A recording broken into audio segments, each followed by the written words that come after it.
gang. Got an old Archtop to work on today.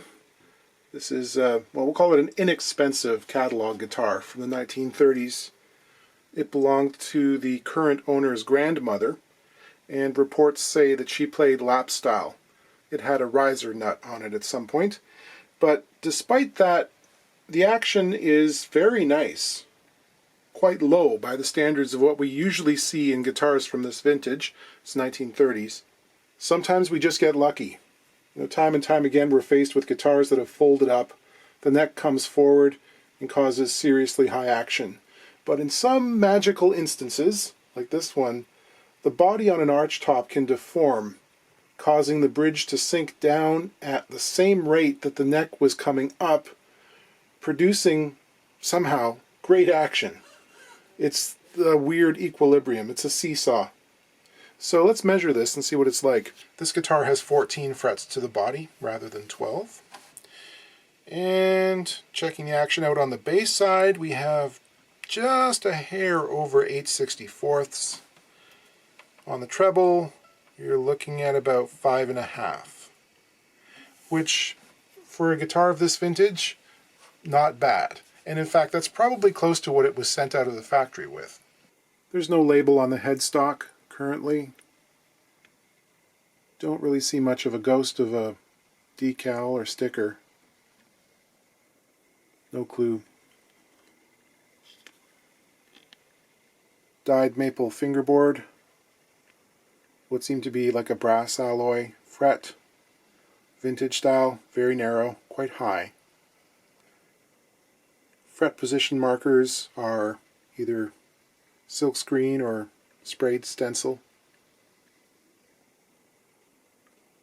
There is, however, a stamped serial or batch number on the inside, and also a date code. These stamps are consistent with product from our good friends at the Harmony Company. In the latter half of the 30s, the date was surrounded either by a little rectangle, like this, or an ellipse. In the 40s, they had no border around it at all. I've talked in the past about some of the theories around this date code. Some authorities say it was F for first half of the year, and then S for the second half. Others say it refers to either fall or spring, as in fall or spring catalog. I'm not sure it matters that much. I'm more interested in the year of production, and this is definitely 1936. I will say the body on this is in really nice condition as far as these things usually go. However, it seems to have had some kind of neck reset attempt. A couple of dowels. I don't know if that's a screw for a strap button or whether that's part of the structure. And there's evidence up here of a crack that probably ran right through the block. So I would suspect that screw is holding the block together. There's some color in this area and some finish work too. So time was spent by someone. Some things. This guitar has much more neck relief than you would want. It's around 20 thousandths. I've got a capo on the first fret and I'm holding the string down around the body joint. Which, you know, some of these 1930s Harmony type guitars have steel reinforcement bars in the necks. Others don't. Regardless, even the ones with the reinforcement will tend to bow over time if left at full tension with a set of heavy strings on it. Just what happens. The thing about these, that state of equilibrium we were talking about, can complicate making adjustments. Like even more so than on a guitar with a non-adjustable bridge here. If I straighten the neck out too much, I run the risk of having the action end up too low, which might not be the end of the world. I can always build up the underside of the bridge, but also too low for the state of the frets, so it ends up being the domino thing again. If I correct one thing, it's going to expose the next problem, and on and on and on, right? And this is a guitar we're not going to spend 3 whole days of our life repairing. The thing that's most concerning structurally is this seam separation at the tail end, which is not uncommon on guitars, you know, like this, that employ a tailpiece. They do tend to push in the tail block. So we do need to glue that up. Let's talk about that non-adjustable bridge, because that's another thing on these. You know, if you're searching for the perfect action, sometimes if you lower these too much, you end up with insufficient brake angle to the tailpiece. In this case, that's not a problem. This is good and tall, sufficient brake angle. And that's what differs from flat top guitars of this era, which usually, if they have a tailpiece, by this point in their history, they require huge neck resets, and often just a new bridge entirely. And even then, the geometry is just not sufficient sometimes for use with the tailpiece, in which case I usually suggest, outfitting them with a standard pin bridge, which is entirely too expensive in operation for most of the guitars in that price range. So I try and steer people away from trying to put a bunch of money into tailpiece flat tops. Archtop's different story. Finally, as in many of these things, particularly ones that have had repair around the neck joint, we get to a certain fret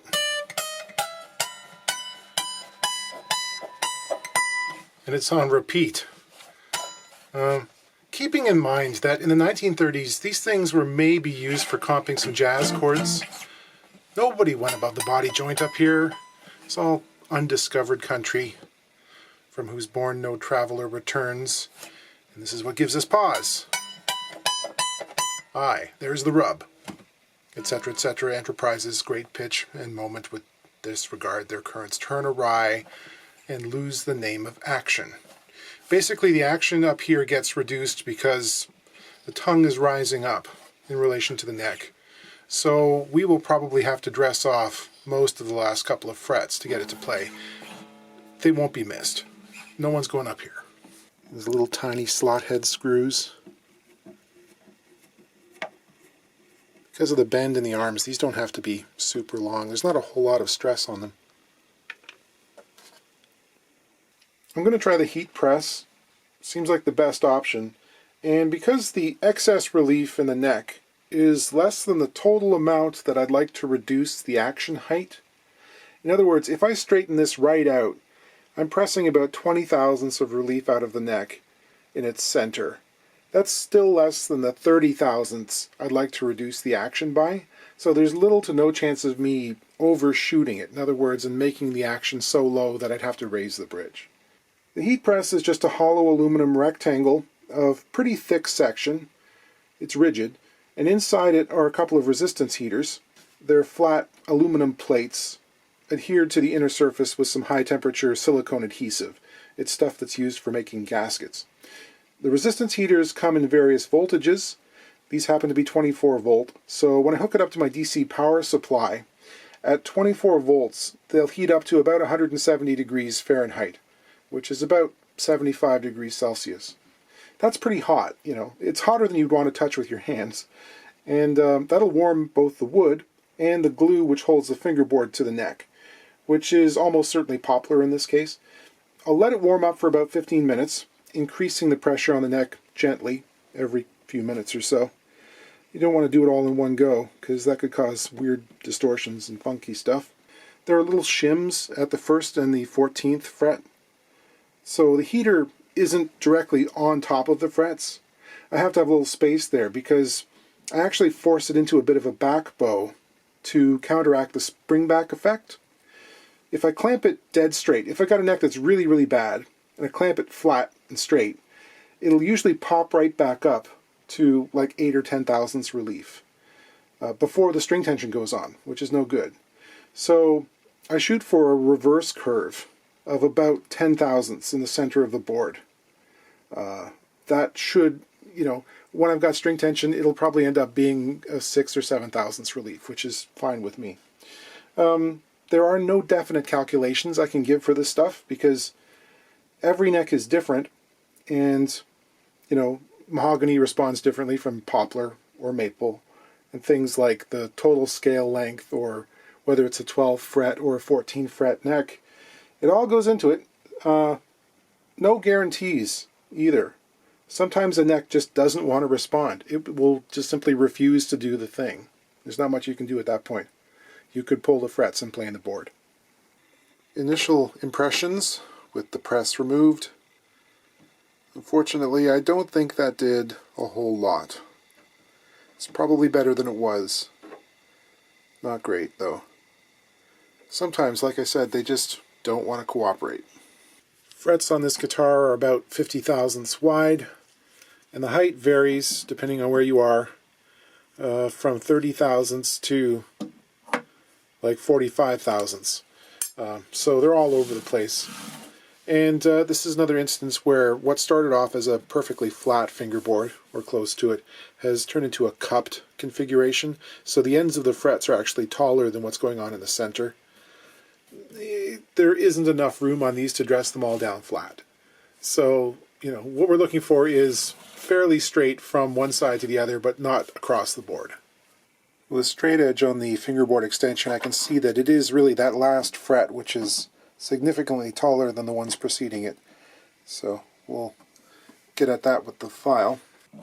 Its height above the board on the treble side is really only 20 thousandths.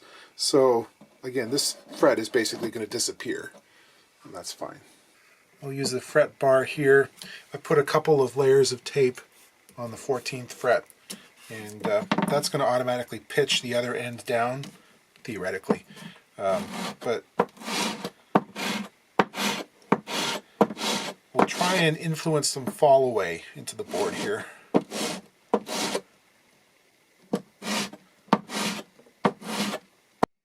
I'll do a very light little dressing just to hit the tops of the very high frets and take away a little bit of the wear in the lower positions.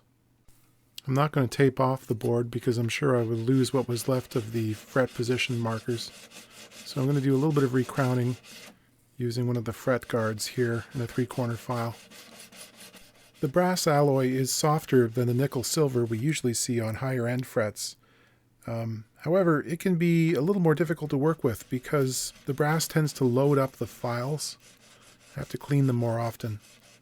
Time for a little polishing. I'm going to go ahead and install some side dot markers. The seam separation extended for about 8 inches, so I propped it open with one knife and put some fish glue in with the other. I discovered a second use for model railroad spikes in lutherie.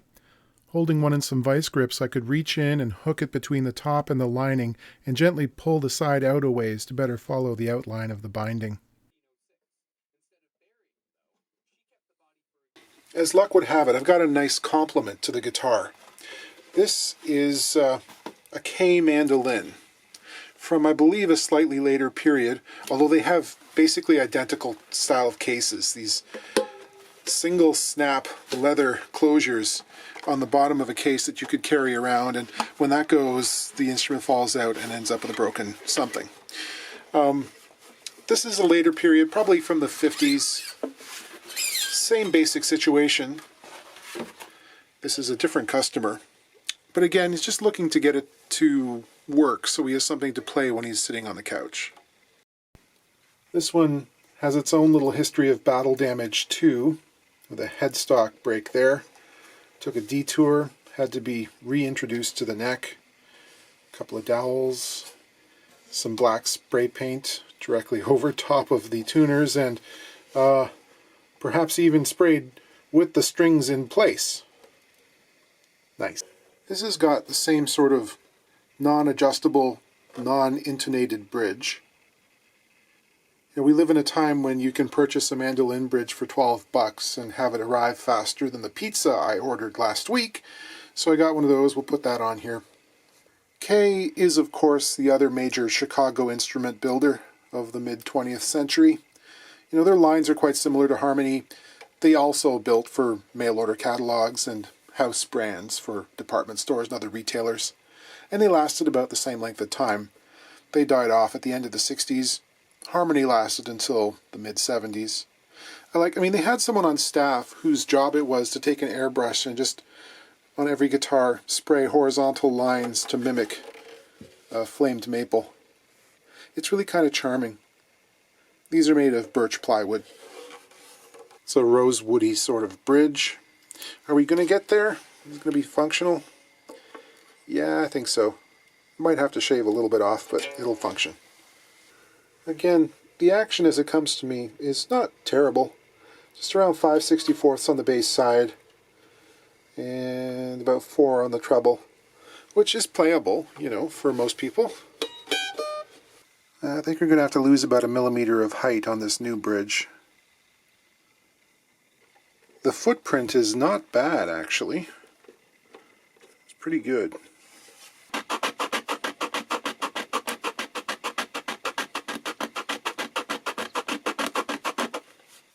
More brass frets, more polishing.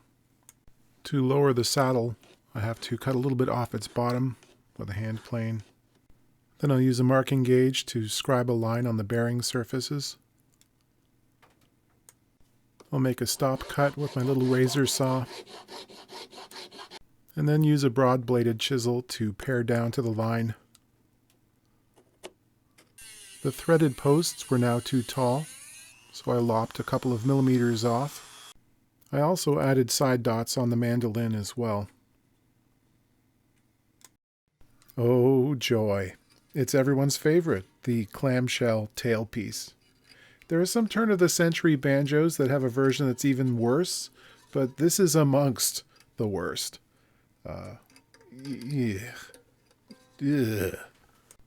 Get used to unending frustration and stabbing yourself.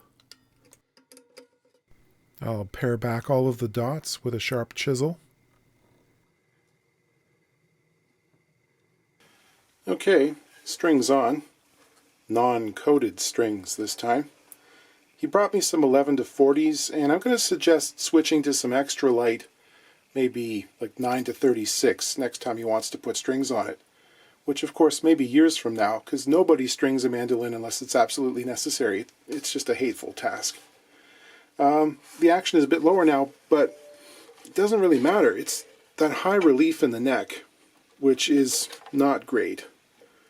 To be honest, the highest action on the whole board is probably right in the center of the neck, which on a mandolin can be quite uncomfortable because, you know, it's a high tension instrument and pressing down chop chords is tough enough without having to fight it. And again, not much can be done short of refretting and dressing the board, which is more than this instrument is worth. So, you know, he's a good player, already has a decent mandolin. This one can live on the sofa, and if someone happens to sit on it, it's not going to be the end of the world. The harmony, similar situation. It's not in danger of having the top peel off anymore, and it's playable, which is about as much as you can ask for, short of investing a ton of cash into something that's worth, I don't know, $400 in superb condition, without the side cracks and the dowels and the heel that this one has. You know, at a certain point they just sort of have to be what they are. They can be fun to play and to experience a little taste of yesteryear. You know, it's sort of like having an economy model Ford from 1936. It's not going to be your daily driver, right? It's something that you pull out every once in a while to remind you of yesteryear.